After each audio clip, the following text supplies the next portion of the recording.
nos informations. Mesdames et messieurs, bonsoir. Les titres. Devoir de mémoire en ce jour de commémoration du 46e anniversaire de la disparition de feu Abdulkarim Kamara dit Cabral. Le Premier ministre, le général de division Abdoulaye Maïga, au nom du président de la transition, a déposé une gerbe de fleurs au monument érigé au nom de l'Ulysse disparu. C'est à Lafiabougou, dans le 4e arrondissement. Dans l'actualité internationale, nous allons parler de la guerre États-Unis, Israël et Iran qui se poursuit de plus belle. L'Afrique, comme il fallait s'y attendre, n'est pas épargnée des conséquences de ces affrontements.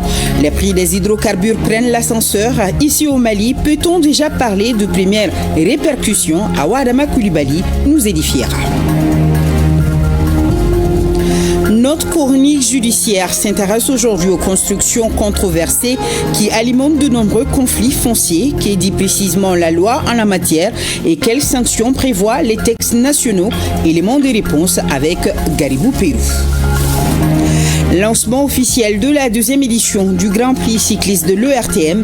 Après le coup d'essai réussi de l'an dernier, les organisateurs ont dévoilé les contours de ce qui sera pour cette année, précisément à Bamako, le 11 avril prochain. Merci de votre présence. Audience à la primature.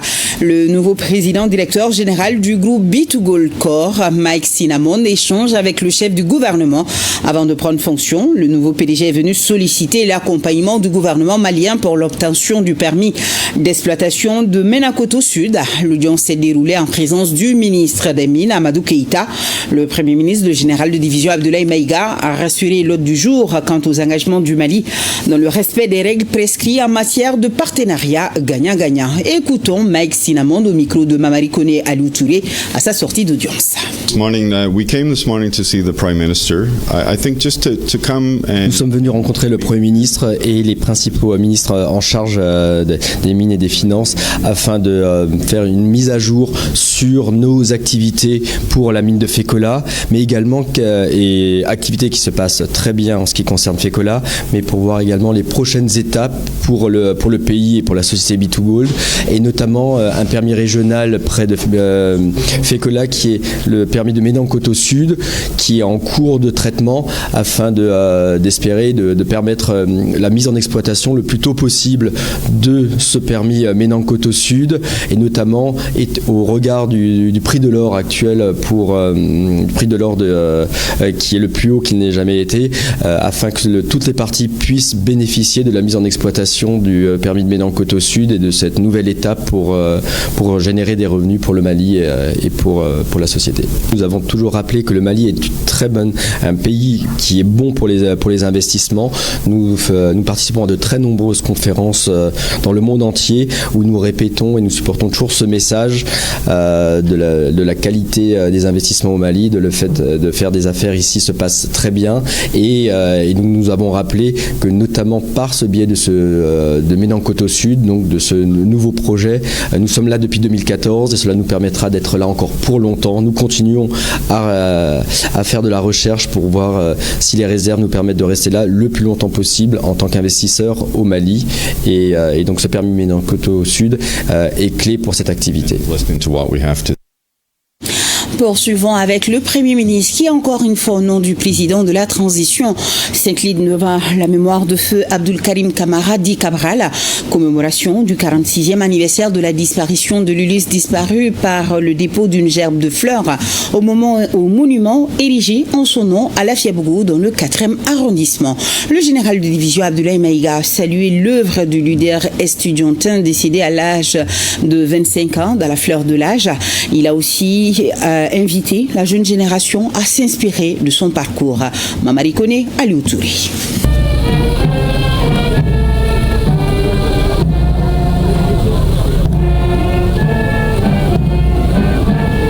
Place du monument Cabral de Lafiabougou, ce 17 mars 2026, jour d'anniversaire de la disparition du leader estudiantin Abdulkarim Kamara dit Cabral.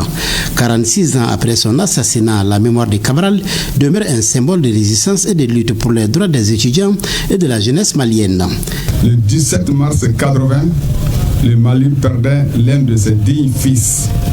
Un leader dont le nom résonne encore comme un cri de ralliement pour la justice et la liberté.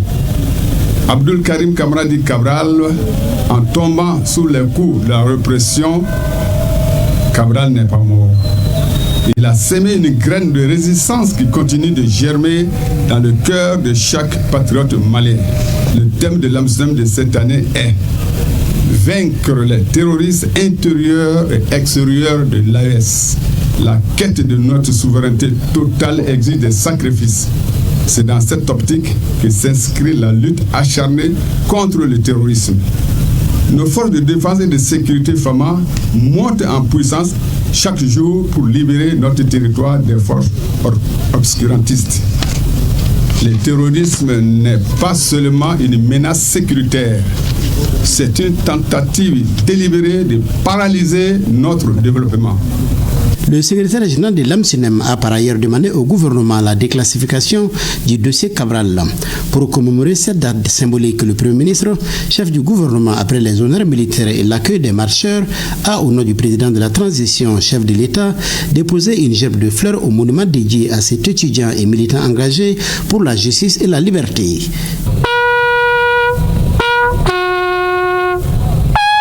Le 17 mars de chaque année, nous rendons un vibrant hommage à l'un de nos illustres disparus, la personne de feu Abdul Karim Kamara Di Cabral. En cette occasion, au nom de son Excellence le général d'armée Assimi Goïta, président de la transition, chef de l'État, au nom du gouvernement et de tout le peuple malien et à mon nom propre, je voudrais présenter les sincères condoléances à la famille de l'illustre disparu, l'illustre défunt, et prier Allah subhanahu wa ta'ala pour le repos de son âme. C'est également l'occasion de rendre hommage à tous les fils, les filles de notre pays. Je pense ici en particulier à nos vaillantes forces de défense et de sécurité, et les éléments qui sont morts au champ d'honneur. Je pense que Abdul Karim Kamara, feu Abdul Karim Kamara Di Cabral, comme les FAMA qui sont morts en opération, poursuivent un même but, c'est la dignité et la souveraineté pleine et entière de notre pays. Il y a 46 ans qu'il est mort. C'est l'occasion, en tout cas pour la jeunesse malienne, de s'inspirer du parcours de feu Cabral. Le chef du gouvernement a invité la jeunesse malienne à suivre les traces de Cabral, car son héritage continue d'inspirer les générations actuelles avant de les appeler à poursuivre la lutte pour une éducation de qualité, la liberté d'expression et le respect des droits fondamentaux. La jeunesse constitue le partenaire privilégié du chef de l'État dans ce processus d'édification du Mali Koura. Donc c'est vraiment l'occasion pour la jeunesse malienne, c'est une invitation pour la jeunesse malienne de s'inspirer du parcours, de l'état d'esprit de l'illustre qui a disparu. C'est également l'occasion pour moi, au nom du chef de l'État, de féliciter les camarades de feu Cabral, regroupés au sein de l'AMSUNEM. Ces camarades sont de tous les combats. Depuis le début du processus de refondation au Mali, il n'y a aucune activité à laquelle les camarades de feu Cabral ne participent. Je pense qu'à juste titre, le secrétaire général a évoqué la question du terrorisme sous toutes ses formes, le terrorisme armé, le terrorisme économique, le terrorisme informationnel. Nous savons que l'AMSUNEM, à travers la sensibilisation, à travers une vaste campagne pédagogique, permet justement de sensibiliser et de tenir en éveil la jeunesse malienne qui constitue le fer de lance de la refondation dans notre pays. La cérémonie d'hommage s'est déroulée en présence de plusieurs membres du gouvernement, des parents de l'illustre disparu et des militants et sympathisants de l'amicale des anciens de l'UNEM. Et ce soir, nous allons questionner l'histoire, la vraie, sur le célèbre bonnet de Cabral. Le leader estudiantin Abdul Karim Kamara Di Cabral, disparu vers les années 80, avait épousé le port du dit bonnet car il ne s'en séparait jamais. Le bonnet Cabral, je vais l'appeler ainsi, depuis le temps, a dépassé les générations. Au-delà de son aspect esthétique, son port aujourd'hui est un symbole de combat pour la justice, une voix pour les sans-voix, bref, un appel au changement pour améliorer les conditions de vie. Retrouvons Aliou Abdoulaye Touré qui s'est intéressé au sujet. Le bonnet que portait Abdul Karim Kamara Di Cabral est une histoire de passion. Une passion qui remonte à l'adolescence du leader estudiantin. C'est un bonnet qui a été adopté de Amilcar Cabral de Guinée-Bissau. Le combattant pour l'indépendance de l'Afrique qui a créé le PAIGC, le Parti africain de l'indépendance et de la libération de la Guinée-Bissau et des îles du Cap-Vert. Il a adopté ce bonnet parce que c'est un bonnet porté par les paysans. Comme il était ingénieur agronome, les Portugais ont tout fait pour le mettre dans les conditions pour qu'il reste avec eux, à continuer à exploiter son peuple, chose qu'il a refusée, et il a préféré rejoindre ses paysans. Et comme symbole fort, il a adopté le bonnet des paysans. Ousmane Salia Traoré est secrétaire à l'organisation de l'AMSUNEM. Il porte le bonnet en hommage au leader estudiantin Abdul Karim Kamara Di Cabral. Son bonnet, il ne s'en sépare jamais. Je porte le bonnet depuis Cabral a eu à porter le bonnet parce que c'était un repère, un symbole pour nous. Et pour vous dire, le bonnet là, ça symbole l'honnêteté, la compétence, le patriotisme. Je ne me sépare jamais de ce bonnet là. Jusqu'à preuve de contraire, les gens me disaient à travers ce bonnet. Même quand je suis en circulation, état à pied, même en mobilette, les policiers arrivent à régulariser la situation pour me laisser passer. Parce qu'ils sont contents en voyant le bonnet là. Salim Dedewou Traoré, lui aussi a épousé le port du bonnet. Selon lui, le bonnet est symbole de courage et de travail. Nous avons tellement honoré le bonnet que nous avons gardé ça désormais comme un symbole de courage. Et très généralement dans les écoles, nous remettons ce bonnet aux bons élèves. Et vous voyez, et chaque année, à l'occasion de l'anniversaire de l'assassinat de Abdul Karim Kamara Di Cabral, eh bien, nous donnons en symbole ces bonnets-là à des personnalités qui sont illustrées dans la construction de la nation. À l'image de Salim Dedewou Traoré, Abdraman Sissoko a aimé le bonnet et l'a adopté. Depuis notre enfance, on célébrait les journées des martyrs. Et qui parle de martyrs parle de Abdul Karim Kamara Di Cabral, qui est une référence pour nous les élèves étudiants du Mali. Nous aussi, nous portons ce bonnet pour toujours lui rendre hommage. C'est dire, en somme, que loin d'être un effet de mode, le port du bonnet est un trait d'union entre les générations, un symbole de combat pour la justice et la liberté. À présent, en lecture ce communiqué de presse, le ministre de la Jeunesse et des Sports chargé de l'instruction civique et de la construction citoyenne, Abdul Kassim Ibrahim Fomba, informe l'opinion publique nationale de la qualification de l'équipe nationale senior de basketball féminine pour la prochaine Coupe du Monde prévue en Allemagne du 4 au 13 septembre 2026. En effet, les Aigles Dames viennent de participer au tournoi de qualification pour la Coupe du Monde féminine de basketball FIBA 2026 à Wuhan en Chine du 11 au 17 mars 2026 où elles ont tenu en haleine les fans avec des succès notables contre la République tchèque 77-64 et le Soudan du Sud 97-74. Cette performance traduit la solidarité inébranlable, le sursaut d'orgueil et l'esprit combatif des Aigles basketteuses déjà vice-championnes d'Afrique. Elle témoigne une fois de plus du courage, de l'engagement, de la détermination et du sens du sacrifice de la jeunesse malienne et surtout de nos sportifs qui honorent les couleurs nationales à travers l'Afrique et le monde. Le ministre en charge de la jeunesse et des sports, au nom du président de la transition, chef de l'État, du Premier ministre, chef du gouvernement, de l'ensemble des membres du gouvernement et du peuple malien, salue cette première historique et réaffirme ses chaleureuses félicitations à l'équipe nationale de basketball, à l'encadrement technique ainsi qu'à la Fédération malienne de basketball pour ce parcours qui honore le Grand Mali. Enfin, le ministre remercie le public sportif et tout le peuple malien pour le soutien apporté à la sélection nationale durant ce tournoi de qualification à la Coupe du Monde. Le ministre rassure que toutes les dispositions seront prises pour une meilleure préparation des Aigles Dames pour la Coupe du Monde. Et oui, notre pays participe ainsi à une Coupe du Monde pour la 3e fois. Koji Sibi pour nous en parler. Les Aigles Dames avaient pourtant démarré ces éliminatoires par une défaite 81-68 face à la Chine. Il fallait rapidement se remettre en selle au match 2. Chose faite, puisque Djenaba Ndiaye et ses coéquipières se sont imposés 77-64 devant la République tchèque. Battu au match 3 par la Belgique 81-50, le doute commençait à s'installer quant à la possibilité de pouvoir assurer la qualification. Mais les nôtres avaient toujours une chance, même si elles n'avaient pas totalement leur sort entre les mains. Dans ce calcul, il fallait d'abord l'emporter devant le Soudan du Sud, une vieille connaissance. Mission accomplie, les protégés d'Oumarou Sidia sortent largement vainqueurs de cette confrontation, 77-74.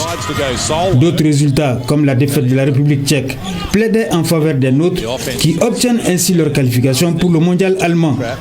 Le Mali jouera ainsi une troisième phase finale des Coupes du Monde après les éditions 2010 et 2022.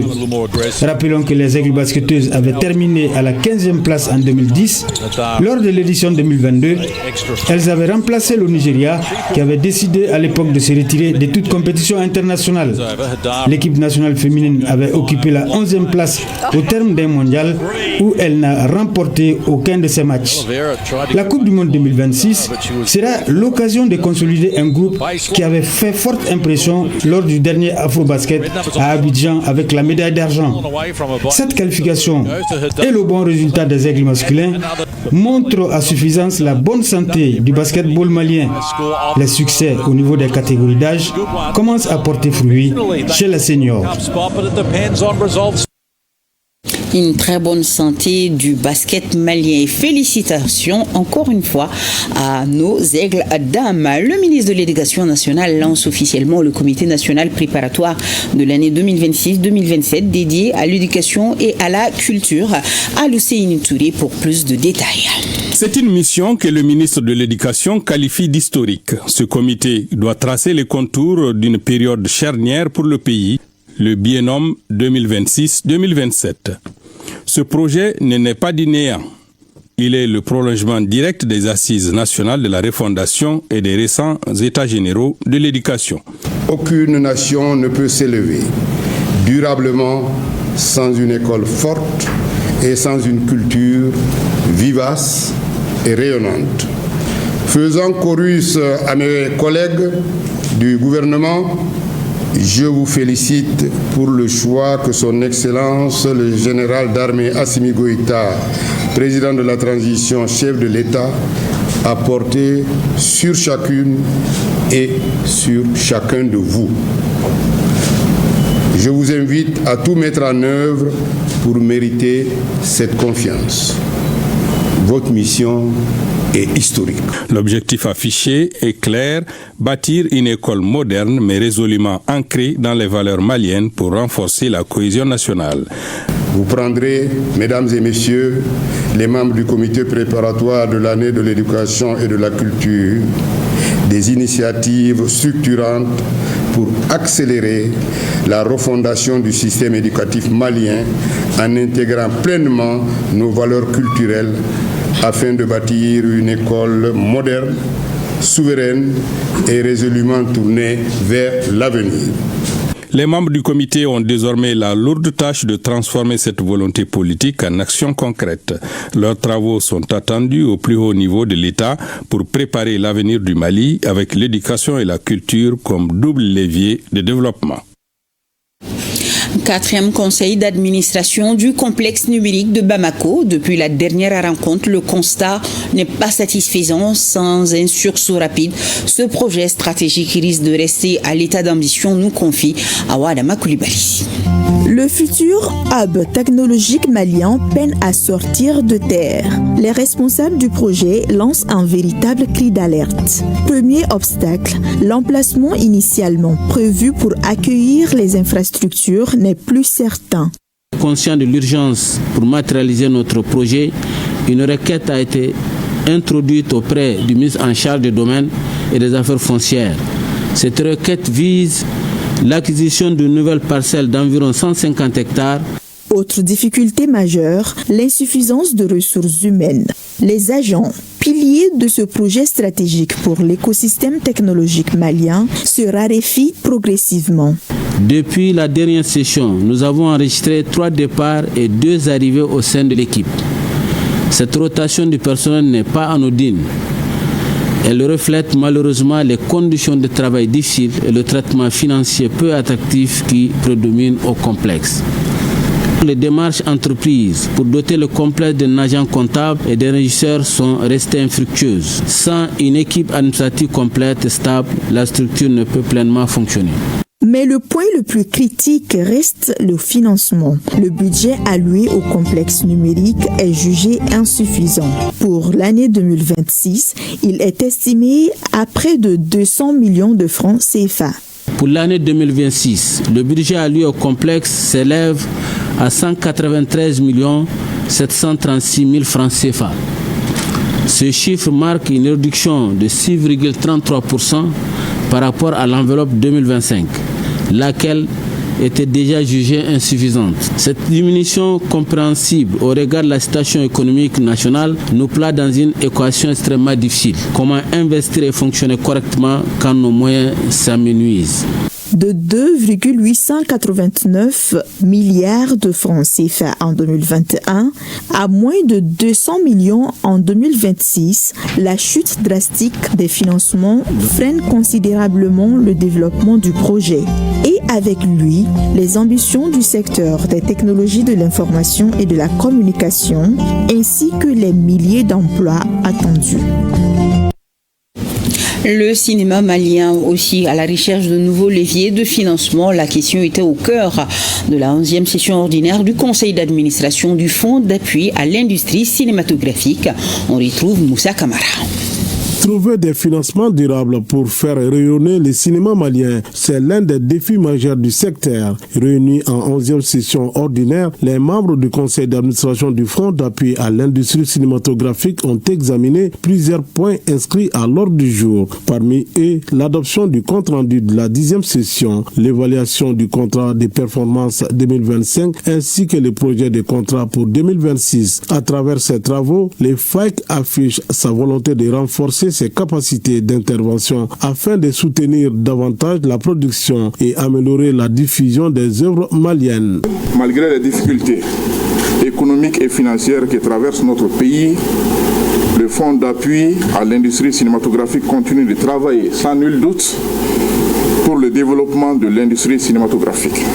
Pour ce faire, le budget prévisionnel du Fonds d'appui à l'industrie cinématographique au titre de l'exercice 2026 est équilibré en recettes et en dépenses à la somme de 203 millions de francs CFA, soit une hausse de 14% par rapport à l'exercice 2025.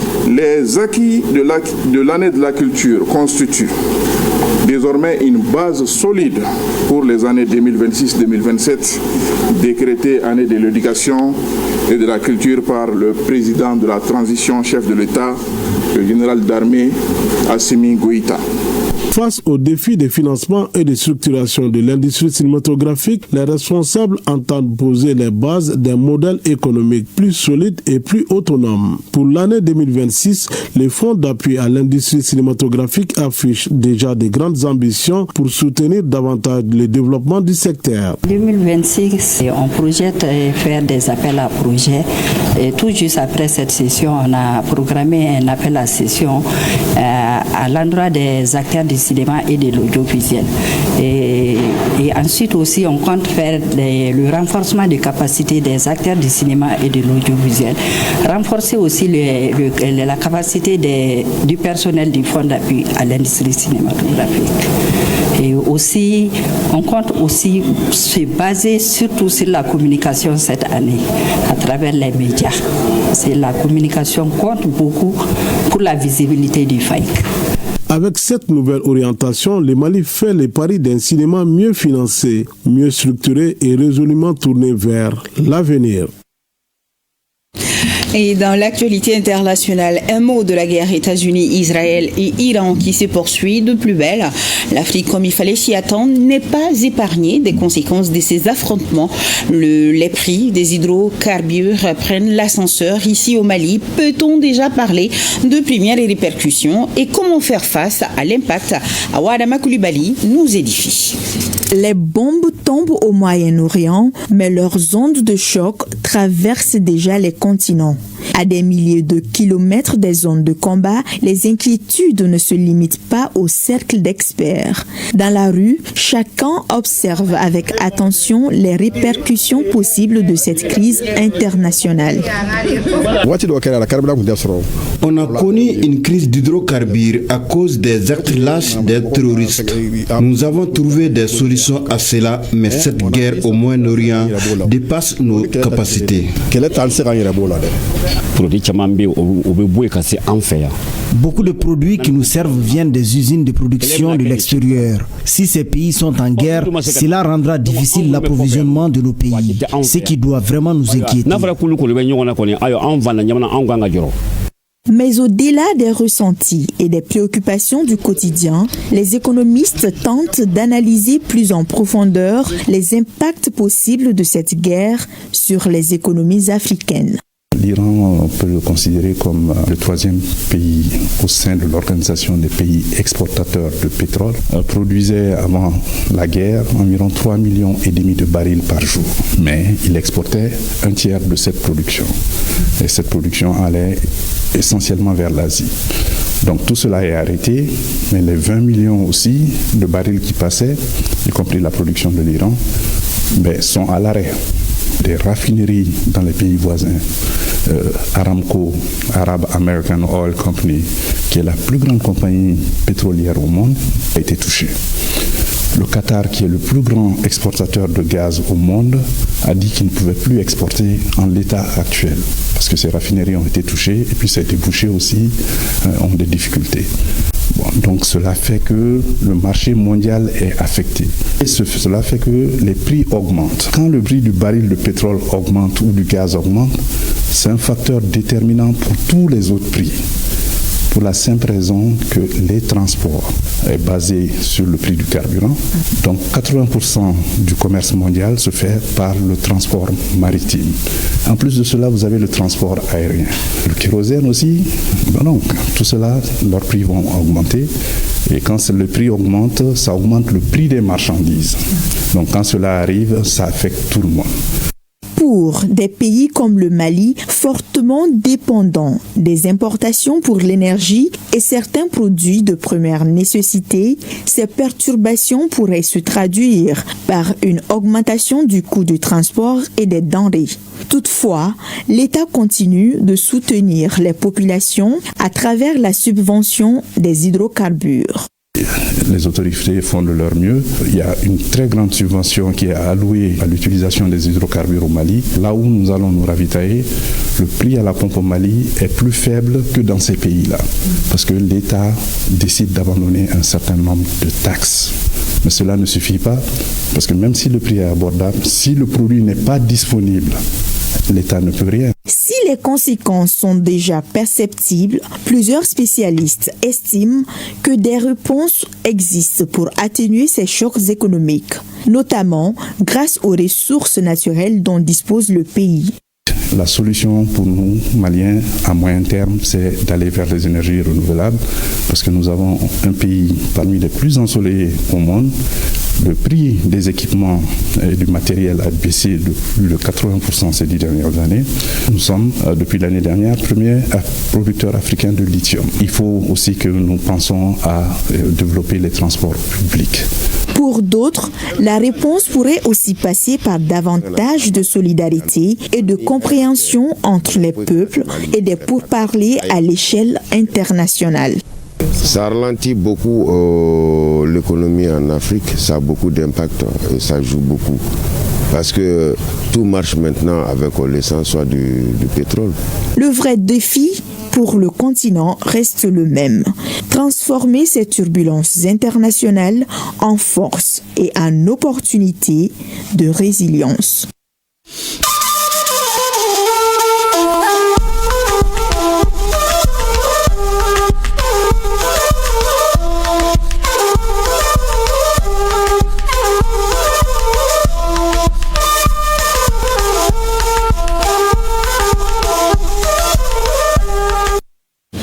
Le ministre burkinabé Rodrigue Bayala, porteur des messages d'information du président du Faso au roi du Yatenga.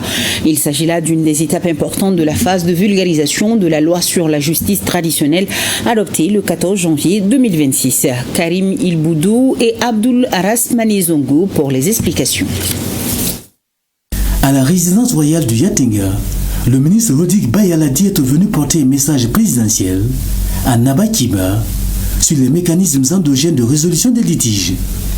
Adoptée officiellement en janvier dernier, la loi Made in Burkina français au Faso Boukaé Amoé fait office de boussole de la justice traditionnelle, devant infailliblement contribuer à booster la paix sociale. Depuis le 30 décembre 2023, la Constitution permet de recourir aux mécanismes traditionnels endogènes de règlement des différends. Nous avons fait le constat que beaucoup de contentieux qui pourraient même toucher la paix et la cohésion sociale sont réglés à ces niveaux. Malheureusement, ces décisions qui sont rendues à ces niveaux n'ont pas de force exécutoire, n'ont pas de force de loi. Donc après la révision constitutionnelle du 30 décembre 2023, la loi portant Faso Boukaoré a été effectivement adoptée le 14 janvier 2026 avec la loi sur la chefferie traditionnelle qui vise à permettre à ces niveaux aux chefs traditionnels et coutumiers de pouvoir véritablement avoir des décisions qu'ils rendent et qui peut avoir une force exécutoire. Donc la loi permet d'encadrer ces mécanismes qui existent déjà. La loi ne crée rien de nouveau. Cette visite du ministre a été en tout cas une excellente réaction de la part du président Ibrahim Traoré et son gouvernement. Et ce qu'il est venu nous apporter, nous aussi on l'attendait depuis longtemps. Je pense que c'est pour désengorger un peu la justice classique et puis nous retourner ce que nous on avait aussi depuis d'antan. En attendant une deuxième visite en avril 2026 dans la cité de Nabakangou pour former les gardiens de la paix et de la tradition sur les tenants et aboutissants de la justice traditionnelle, Rodrigue Bayala a clos son bref séjour à travers un échange interactif avec les acteurs régionaux de la justice et ponctué d'encouragement et d'appels à mieux faire afin de rapprocher davantage le citoyen de la justice. Le chef d'état-major de l'armée de terre du Niger, le général de brigade Maman Stani Q, en visite d'inspection annuelle au niveau de la zone de défense numéro 4 de Tawa. Le résumé avec James Didi. À son arrivée à Tawa, la délégation militaire a été accueillie par le gouverneur, le colonel-major Suleiman Aman Moussa, en présence du commandant de la zone de défense numéro 4, le colonel Sissé Suleiman, district régional de la région, ainsi que les responsables des forces de défense et de sécurité de la région. Au cabinet du gouverneur, le chef d'état-major de l'armée de terre et sa délégation ont eu une séance d'entretien avec le gouverneur. À cette occasion, après les civilités d'usage, le général de brigade Maman Sani Kio a décliné l'objectif de sa mission qui s'inscrit dans le cadre de l'inspection annuelle des unités militaires déployées dans la zone de défense numéro 4 d'Ottawa. Au deuxième jour de cette mission, le chef d'état-major de l'armée de terre s'est rendu au 49e bataillon inter-armes BIA où il a pris part à la présentation du rapport général sur la situation de la zone sous la conduite du colonel Sissi Suleiman, commandant de la zone de défense numéro 4. Cette rencontre a également été mise à profit par le chef d'état-major de l'armée de terre pour s'adresser aux forces de défense et de sécurité. Il leur a transmis au nom des plus hautes autorités du pays et en premier lieu du président de la République, chef de l'État et chef suprême des armées, le général d'armée Abdelrahman Tchani, les félicitations et les encouragements pour leurs multiples exploits enregistrés dans la lutte contre les forces du mal. Le général de brigade Maman Sani Kio a par ailleurs abordé plusieurs thématiques importantes relatives notamment à l'inspection annuelle, à l'évaluation des conditions de vie, de travail des forces de défense et de sécurité, à la discipline et à la cohésion entre les forces engagées sur le terrain, ainsi qu'à la mobilisation générale décrétée par le président de la République. D'autres sujets d'intérêt majeur, dont entre autres les récompenses et promotions en cas de bravoure, la gestion des carrières ont été développées par les chefs d'état-major de l'armée de terre, qui a exhorté l'ensemble des forces de défense et de sécurité à redoubler de vigilance dans le cadre de la défense de l'intégrité du territoire national. En marge de sa mission, le CEMAT a rendu des visites courtoisies au chef de canton et au chef du groupement Peul, à qui il a transmis les salutations fraternelles et patriotiques du président de la République. Il a également décliné l'objet de sa mission dans la région d'Ottawa.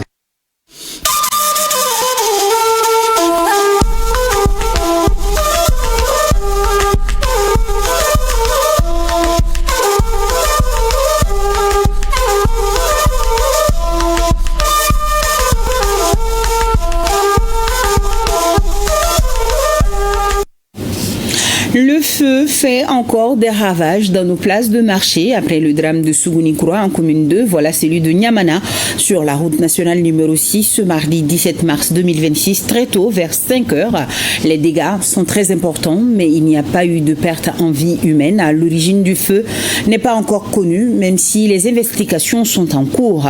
Le gouverneur de la région de Koulikoro, le colonel Lamine Kapouri Sanogo, s'est rendu sur les lieux, nous disent Boubacar Sissoko et Amadou Chokari. C'est aux environs de 5 heures du matin, ce mardi 17 mars 2026, que le feu s'est déclaré. Aussitôt alertés, les agents de la protection civile du district de Bamako, appuyés par les forces de sécurité ainsi que les autorités locales de Kalabankoro, se sont rendus sur les lieux pour circonscrire l'incendie, dont les dégâts sont importants. Le pire a été évité grâce à la vigilance et à la promptitude des agents de la protection civile qui ont réussi à évacuer une dizaine de camions-citernes chargés d'essence. J'ai alerté à 5h30 pour feu au niveau de l'ancien poste de Niamana. Donc aussitôt nous avons décalé un premier secours. Le premier secours arrivé à demander un renfort et du coup nous avons déployé les grands moyens, 5 camions-citernes d'incendie plus une citerne d'appui. Et on a engagé 50 pompiers et c'est ça le résultat qui est là. Et Dieu merci, il n'y a pas eu de propagation parce qu'il y avait des citernes garées et le marché à bétail aussi n'a pas été atteint pour circonscrire le feu. Et il n'y a pas eu de perte en vie humaine. Cette réactivité des agents a été saluée par le gouverneur des régions qui s'est également rendu sur place pour constater et évaluer l'ampleur des dégâts causés par les flammes, dont l'origine reste pour l'instant inconnue.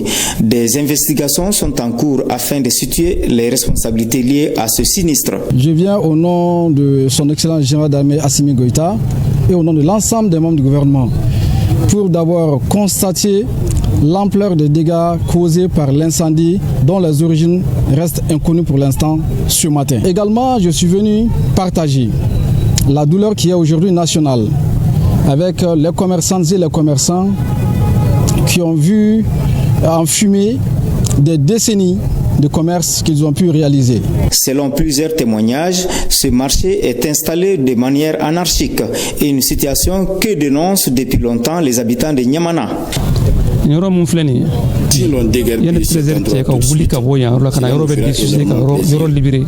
Ici, on y rencontre toutes sortes de dangers. Nous avons tout fait. Face à cette situation, les autorités régionales annoncent des mesures visant à assainir les lieux afin de prévenir de tels sinistres à l'avenir. À travers cette visite, il m'a été rapporté que les populations de Niamana, notamment le chef de village ici présent, se plaignent de la présence de ces propriétaires de kiosques installés anarchiquement le long de la route. Et nous allons rendre compte à qui des droits et nous nous mettons à la disposition de qui des droits pour quand même déguerpir prochainement ces kiosques et maisonnettes qui sont installées anarchiquement. En tout état de cause, pour éviter les incendies dans les marchés, il est essentiel que les commerçants s'installent dans des espaces aménagés et respectent les normes, notamment en évitant les branchements électriques anarchiques. Sunkalo, solidarité, nous allons troquer nos costumes comme le ministre en charge de l'intégration africaine pour celui de bénévoles afin de distribuer de la nourriture pour l'iftar aux usagers de la route. Un moment de partage et de proximité vivement salué par les bénéficiaires, c'est surtout une preuve de plus de la grande solidarité du ministre Moussa Ag Ataher aux côtés des membres de l'association des scouts et guides du Mali. Aminata Brimaoui Drago, Toumani Djabati. À la descente du pont Oyoyanko, sur la route de Sévénikoro, une scène peu ordinaire. Loin des protocoles habituels, une autorité se mêle à la circulation avec humilité et sourire aux lèvres pour distribuer des kits alimentaires destinés à l'iftar.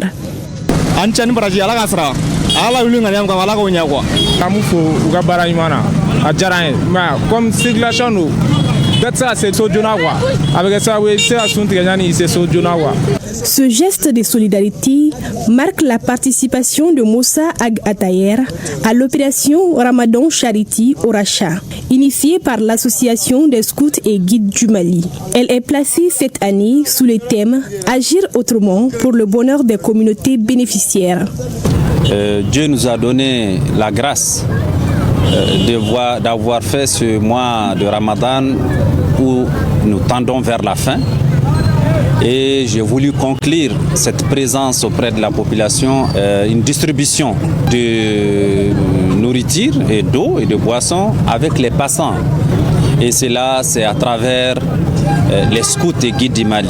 L'opération Ramadan Charity consiste à donner la rupture du jeûne à des milliers de Maliens et les accompagnants des hôpitaux.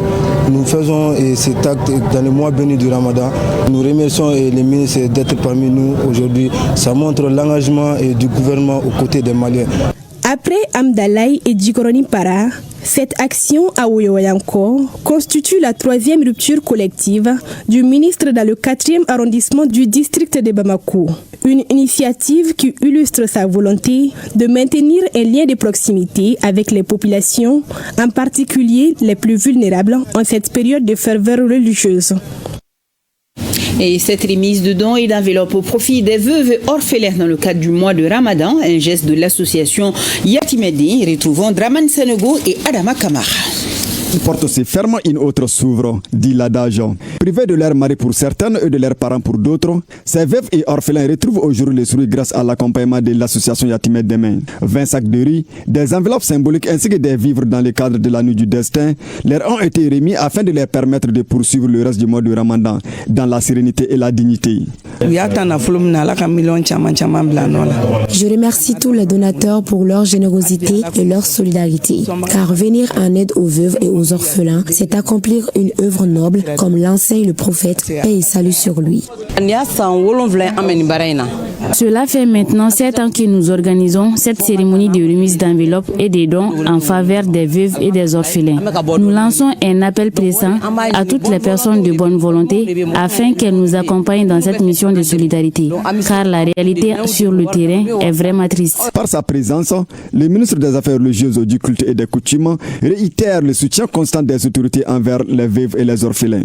Ce sont des orphelins qui sont là, qui sont aidés chaque année par cette mosquée et par cette association.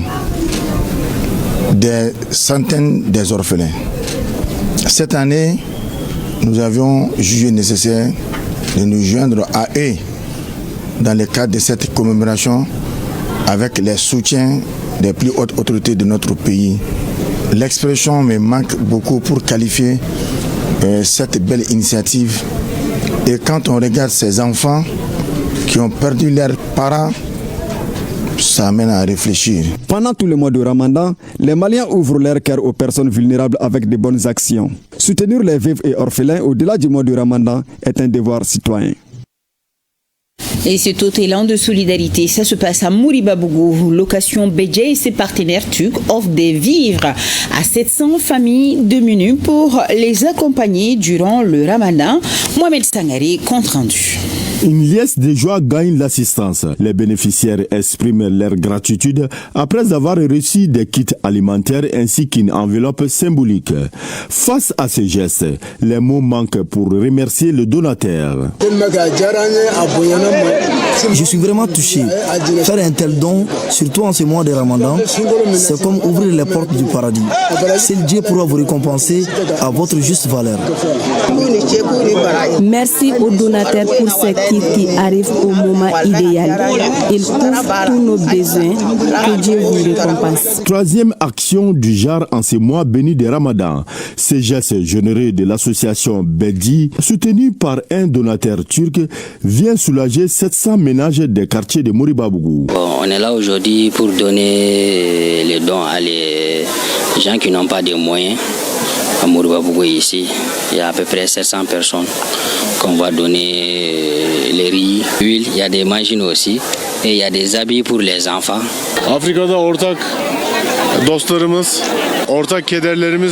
Le Mali et la Turquie sont des amis de longue date. Nous sommes réunis aujourd'hui pour renforcer ces liens à travers ces dons. La valeur globale de cette opération est estimée à plusieurs centaines de millions de francs CFA. Au total, ce sont 1160 ménages qui ont bénéficié de ces dons de l'association Bedi et de son partenaire depuis le début du mois de Ramadan jusqu'à ce jour. Voilà, l'association Bedi et son partenaire turc. Cérémonie de rupture collective de jeunes de l'association malienne des anciens stagiaires et étudiants du Maroc. et celle des étudiants résidents du campus universitaire de Badalabougou. Les deux cérémonies respectivement présidées par le ministre en charge des Affaires religieuses et celui de l'enseignement supérieur. Les reportages sont signés Kassim Diallo et Alou Abdoulaye Touri. L'association malienne des anciens stagiaires et étudiants du Maroc s'agrandit chaque année. Elle offre l'opportunité aux membres de partager des souvenirs et donner de nouvelles orientations à l'organisation. Il s'agit donc de renforcer les liens d'amitié, de fraternité et de solidarité. Notre association n'est pas seulement un réseau d'anciens étudiants et professionnels, elle est avant tout une communauté humaine fondée sur la solidarité, l'entraide et les partages d'expériences. À travers nos activités et nos rencontres, nous cherchons à renforcer les liens entre les lauréats du Maroc et à promouvoir un esprit de fraternité et de collaboration entre nos membres. Le ministre des Affaires religieuses, du culte et des coutumes, qui a fait ses études au Maroc, a expliqué le rôle que joue l'association dans la coopération bilatérale entre le Mali et le Maroc. Je peux dire que vous représentez ce qu'est vraiment la relation d'amitié exceptionnelle qui lie nos deux pays. Nous aspirons tous, en ce mois sacré de Ramadan, qu'il y ait la paix, la sécurité et le développement dans ce pays cher à nous tous. Étudier dans un pays très généreux qui est le Maroc. Vous le connaissez mieux que moi. Nous avons tous étudié là-bas et chacun de nous est fruit de plusieurs universités. S'unir, se rassembler dans la convivialité, dans l'entraide et surtout dans la solidarité. Faut-il rappeler que l'association des anciens stagiaires et étudiants du Maroc est l'organisatrice de cette rupture collective. L'organisation ambitionne d'instituer la journée des anciens étudiants du Maroc. Le Mali a une longue tradition de la solidarité et d'entraide. À l'image du mois d'octobre consacré à la solidarité et à la lutte contre l'exclusion, ainsi que les œuvres sociales initiées par le président de la transition. Cet esprit d'entraide se magnifie par la présence du ministre chargé de l'enseignement supérieur sur le campus universitaire de Badalabougou. Cette année encore, nous voilà ensemble, grâce à Dieu, pour rompre collectivement ensemble les gens. La valeur fondamentale que Sungalo Solidarité exprime, qui est la solidarité, est une valeur de notre société qui doit en tout temps s'affirmer très fortement. Il s'agit de se soutenir mutuellement. Nous remercions d'ailleurs les étudiants qui ont entendu cet appel de ministre, qui sont sortis nombreux. Et il n'y a pas que seulement les résidents, il y a des résidents, des non-résidents de Badalabou et de Kabala. Donc en fait, ils sont venus d'un peu partout pour pouvoir partager avec monsieur le ministre Plat, et qui nous a permis aussi de faire des bénédictions pour la paix au pays. Et puis aussi dans le cadre de l'année qui est dédiée à l'éducation par les plus autorités, ça va nous permettre aussi d'entreprendre des actions qui vont être couronnées de succès. Le Centre national des œuvres universitaires a reçu bien qu'une simple rupture de jeunes, car il a rassemblé les cœurs et renforcé les liens. Sungalo Solidarité toujours. Voyons ensemble cette série de consultations gratuites et de dons de médicaments aux couches les plus vulnérables en 3e région. Yourou Baladjabate, Suleiman Bamba. Dans la dynamique de l'opération Sungalo Solidarité, initiée par les autorités de la transition, le centre de santé de référence de Sikasso a abrité ce lundi une journée de consultation gratuite dans l'ensemble de ses unités, accompagnée d'un don de médicaments au profit des populations. On a mis en place une cellule d'orientation qui accueille tous les visiteurs, les usagers. Et après, auprès de cette cellule, on fait le tri. Alors, les personnes sont orientées au niveau des différentes unités pour la prise en charge médicale de leur pathologie. Toutes les unités travaillent et toutes les activités de consultation sont gratuites. Prenons la consultation gratuite ce matin, ça nous va droit au cœur. On est très contents. Et les gens sont sortis très nombreux aussi pour cette consultation-là. Vraiment, nous continuons, nous demandons à ce que ça soit une continuité et que ce ne soit pas une fin. Cette initiative vise à faciliter l'accès des soins de santé pour les couches les plus vulnérables et à renforcer la prise en charge sanitaire des populations. Depuis le début du mois de Ramadan et du temps de carême, il y a les ruptures collectives qui sont organisées au niveau des quartiers, des différents sites en fait. Donc ce n'est pas seulement que des kits alimentaires. Il y a aussi des distributions gratuites des vivres et non-vivres. Et en plus de cela, la santé, la direction régionale de la santé, le CCRF, ils ont jugé nécessaire de proposer cette consultation gratuite. Au cours de cette journée, Madame le gouverneur et sa suite se sont rendus successivement au service des tri, à l'ophtalmologie, à l'imagerie médicale, à l'unité de néopédiatrie, à la cardiologie, à la maternité et au service des urgences. Cette journée de consultation gratuite et de dons de médicaments témoigne de l'engagement des autorités sanitaires et des acteurs sociaux à rapprocher davantage les services de santé des populations et à promouvoir le bien-être communautaire dans la région. Le Mali honore les acteurs de l'artisanat, de la culture et du tourisme par la remise de distinctions honorifiques. Moussa Kamara nous en parle. 37 acteurs des secteurs de la culture, de l'artisanat et du tourisme ont été distingués pour leur engagement et leur contribution au rayonnement culturel du Mali. Au total, 5 médailles de chevalier de l'Ordre national du Mali, 7 étoiles d'argent du mérite national avec effigie Lion debout et 25 médailles des arts et de la culture ont été décernées. À travers ces distinctions, la nation salue les talents et le savoir-faire des femmes et hommes qui participent activement à la promotion de la richesse culturelle et touristique du pays. Ces distinctions sont un motif d'encouragement pour eux dans leurs efforts au service de la culture malienne. Ce que nous venons de vivre ce matin est une grande reconnaissance. Une grande reconnaissance pour les hommes de la culture, pour les acteurs culturels. Et cette reconnaissance est une source d'inspiration. C'est ce qui va nous permettre d'aller de l'avant et de penser aux autres, ceux qui ne sont pas parmi nous aujourd'hui et qu'ils méritent.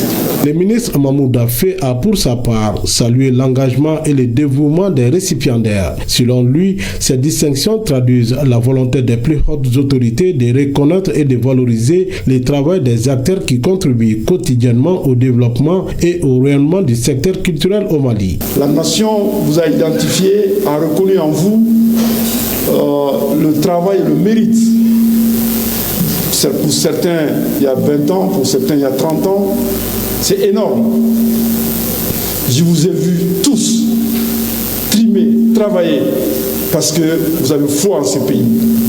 Pour dire tout simplement que la culture, c'est la base. La culture, c'est la solution. Tant que les hommes de culture, les artistes sont debout, je vous assure, le Mali restera debout. Au-delà de l'hommage rendu, cette reconnaissance vise également à encourager les acteurs culturels maliens à poursuivre avec détermination la valorisation du patrimoine malien, pilier essentiel de l'identité nationale et du développement du pays.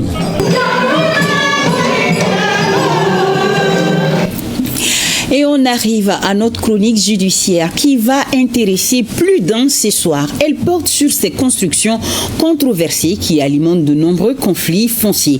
Vous avez peut-être déjà été témoin ou même victime d'un litige foncier. Je vous explique. Du jour au lendemain, un individu surgit de nulle part et construit une villa, voire un immeuble, sur votre parcelle. Pourtant, vous n'avez jamais accepté de céder ce terrain et vous n'avez pas non plus les moyens de rembourser celui qui a bâti là-dessus. Alors, une question se pose. À qui appartient réellement la maison? Que dit précisément la loi en la matière et quelles sanctions prévoient les textes nationaux? Garibou Pérou, réponse. Par erreur ou par mauvaise foi, dans un quartier en pleine expansion, un citoyen ayant fait fortune en Occident a érigé une imposante construction. Mais derrière les murs qui s'élèvent et l'illusion d'une réussite immobilière se cache une réalité plus sombre. La parcelle appartiendrait à un enseignant aujourd'hui admis à la retraite. D'un côté, un retraité qui affirme détenir son terrain en toute légalité. De l'autre, un investisseur persuadé d'avoir bâti sur un bien acquis de bonne foi. En droit foncier, il y a un principe classique selon lequel la propriété du sol emporte propriété du dessus et du dessous. C'est-à-dire que la personne propriétaire d'une parcelle a non seulement ce qui se trouve sur la parcelle, comme tout ce qu'il y a comme construction, mais tout ce qu'il y a en dessous du sol, c'est-à-dire en dessous de sa parcelle. Face à une telle situation, quelle procédure légale l'enseignant retraité doit-il engager pour faire cesser les travaux ou récupérer sa parcelle? L'enseignant à la retraite peut saisir le tribunal compétent pour non seulement obtenir l'expulsion de celui qui a fait des constructions sur sa parcelle, mais aussi la démolition de ses réalisations. Et en se basant sur les dispositions de l'article 491 du Code de procédure civile, commerciale et sociale et sur les dispositions de l'article 555 du Code civil. Et il peut même aller en réalité au-delà de ces dispositions-là lorsqu'il s'avère que celui qui a construit sur sa parcelle n'avait même pas de permis de construire.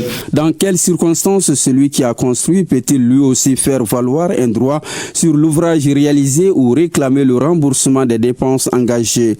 S'il est de bonne foi et que c'est par erreur qu'il a construit, dans ce cas, la loi prévoit la possibilité pour lui d'obtenir judiciairement le remboursement de la valeur de ses réalisations avec l'enseignant concerné.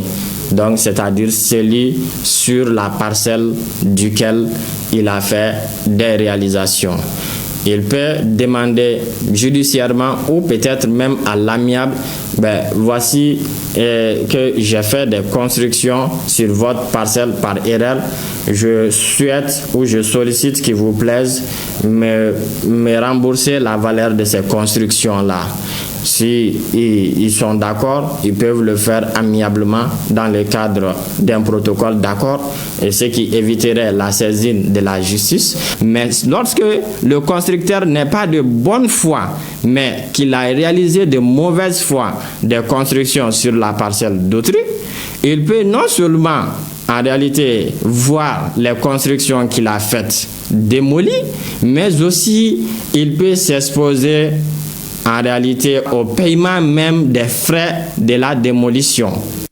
Peut-on réellement bâtir sur la parcelle d'autrui dans un contexte où le titre foncier demeure l'unique document officiel attestant la propriété d'un terrain? Il peut y avoir beaucoup de types d'erreurs.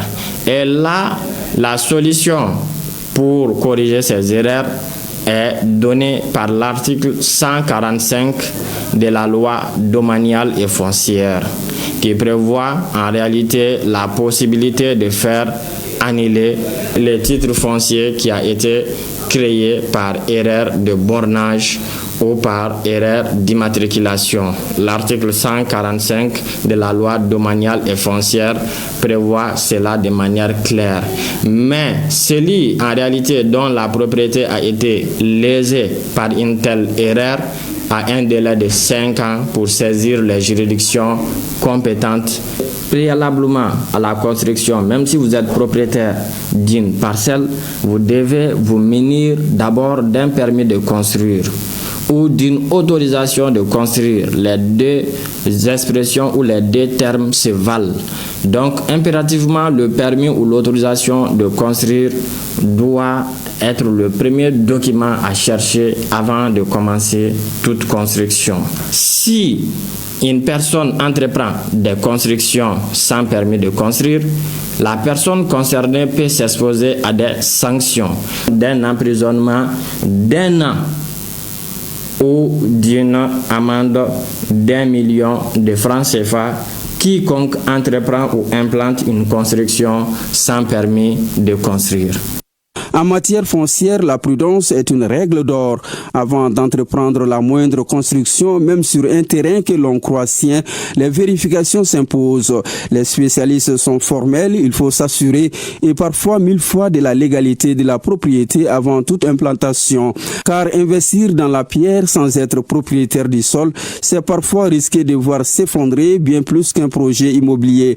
C'est exposer des années d'efforts, d'économie et d'espoir à un long et douloureux contentieux judiciaire. Et merci pour toutes ces explications. C'est dans la cantine de l'ERTM que le lancement officiel de la deuxième édition du Grand Prix cycliste de l'ERTM a été fait ce 17 mars 2026.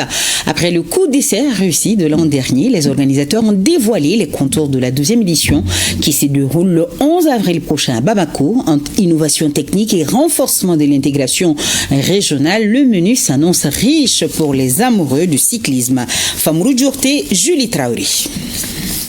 L'ambiance des grands jours à la cantine de l'ORTM ce mardi 17 mars 2026. Autour de la table, un présidium de haut niveau composé du directeur général adjoint de l'ORTM, du directeur des ressources humaines et du président de la Fédération malienne de cyclisme. L'objectif est clair, transformer l'essai de la première édition et graver le Grand Prix cycliste de l'ORTM dans l'agenda sportif sous-régional.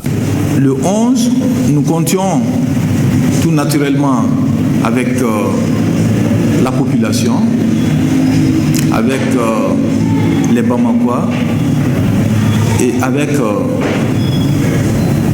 les Maliens de l'intérieur et de l'extérieur pour faire un événement grandiose. Cette année, le curseur est placé nettement plus haut. La compétition gagne en intensité avec une distance totale de 130 km 200 contre 120 pour la première édition. Pour corser encore plus le défi, les organisateurs ont prévu 8 points chauds et 2 grands prix de la montagne. Pour cette édition, nous avons conçu un parcours technique et exigeant de 130 km.2.